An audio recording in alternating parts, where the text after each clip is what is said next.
ابو بکر صدیق رضی اللہ عنہ کی کیا ہے بولیے غیرت ایمانی ہے. اس کی ایک جھلک اور بتاؤں آپ کے سامنے. ایک دن ان کے بیٹے عبد الرحمن بن ابو بکر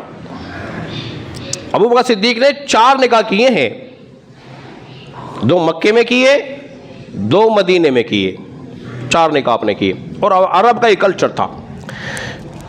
عبد الرحمن بن ابو بکر جو ہے نا ایک واقعہ بیان کر رہے ہیں کہ ابا جان جنگ بدر ہوئی نا, اور جب لڑائی ہوئی شروع ہو گئی, اتفاق سے آپ کا اور میرا سامنا ہو گیا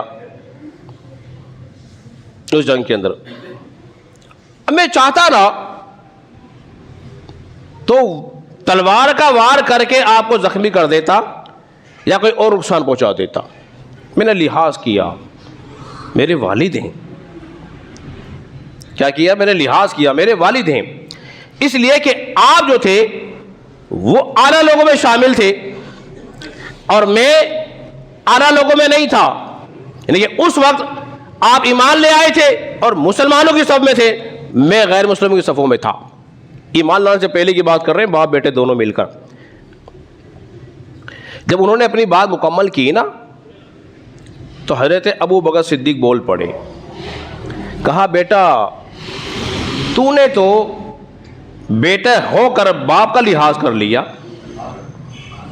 بیٹا ہو کر باپ کا لحاظ کر لیا, لیکن یاد رکھ اگر تو میرے وار کے اندر آ جاتا نا تو میں باپ ہو کر بیٹے کا لحاظ نہ کرتا, میری لحاظ نہ کرتا. اس لیے کہ جو رسول اللہ کا دشمن وہ میرا دشمن ہے. اور ہم بتا چکے ہیں پہلے وَلَوْ كَانَ آبَاؤُهُمْ أَوْ أَبْنَاؤُهُمْ, تو میں لحاظ نہ کرتا. یہ غیرت ایمانی اور رسول اللہ سے عشق کا پہلو تھا. حضرت محترم آپ کی زندگی میں بڑی تفصیلات موجود ہیں. ابھی تو ہم نے آپ کی ہجرت شروع کی نہیں ہے. اور آگے چلیے کہ نبی پاک علیہ الصلوۃ والسلام نے جب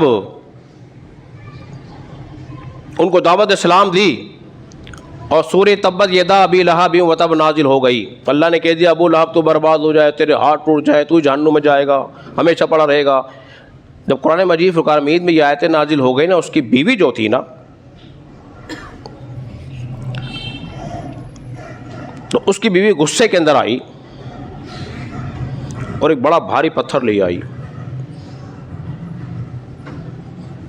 کہ رسول اللہ صلی اللہ علیہ وسلم کو اس پتھر سے زخمی کروں گی یا تکلیف دوں گی. غصے میں آ رہی ہے, اس نے میرے شوہر کے بارے میں آیتیں نازل ہوئی ہیں تو غصے میں آئی اور آ رہی ہے. اور ابو بکر صدیق کی نگاہوں نے اسے دیکھ لیا ہے, دیکھ لیا اس کو, اور حضور سے کہا یا رسول اللہ صلی اللہ علیہ وسلم ابو لہب کی بیوی آ رہی ہے, اس کے ہاتھ میں پتھر ہے, کہیں آپ کو تکلیف نہ دے. حضور نے کیا ارشاد فرمایا؟ اور اس وقت آپ کیا کر رہے تھے؟ اس وقت آپ قرآن مجید فرقان حمید کی تلاوت کر رہے تھے. حضور نے فرمایا وہ ہمیں دیکھ ہی نہ سکے گی. ہائے ہائے ہائے, قربان جائیے. کیا فرمایا؟ وہ مجھے دیکھ نہیں سکے گی, حالانکہ آنکھیں تھی, ابو بکر کو نظر آ رہی ہے, حضور تشریف فرما ہے. حضور نے فرمایا مجھے دیکھ نہیں سکے گی. تو اللہ تبارک و تعالیٰ نے قرآن مجید فرقان حمید میں آیت کریمہ نازل فرمائی وَإِذَا قَرَأْتَ الْقُرْآنَ جَعَلْنَا بَيْنَكَ وَبَيْنَ الَّذِينَ لَا يُؤْمِنُونَ بِالْآخِرَةِ. اے محبوب صلی اللہ علیہ وسلم جب آپ قرآن پڑھ رہے تھے تو ہم نے ان میں اور آخرت کے ایمان لانے والوں پر درمیان ایک پردہ ڈال دیا. آخرت حجاب مستورا, آپ پر جو ایمان نہیں لائے ان پر, آپ پر جو ایمان نہیں لائے ان پر, ان کے درمیان ہم نے کیا کر دیا؟ ایک پردہ حائل کر دیا. وہ آئی لیکن رسول اللہ کو دیکھ ہی نہ سکی. حضور تشریف فرما ہے مگر نظر نہیں آتے, اس لیے کہ اللہ تبارک و تعالیٰ آپ کی حفاظت فرما رہا ہوتا ہے, آپ کی حفاظت فرما رہا ہوتا ہے.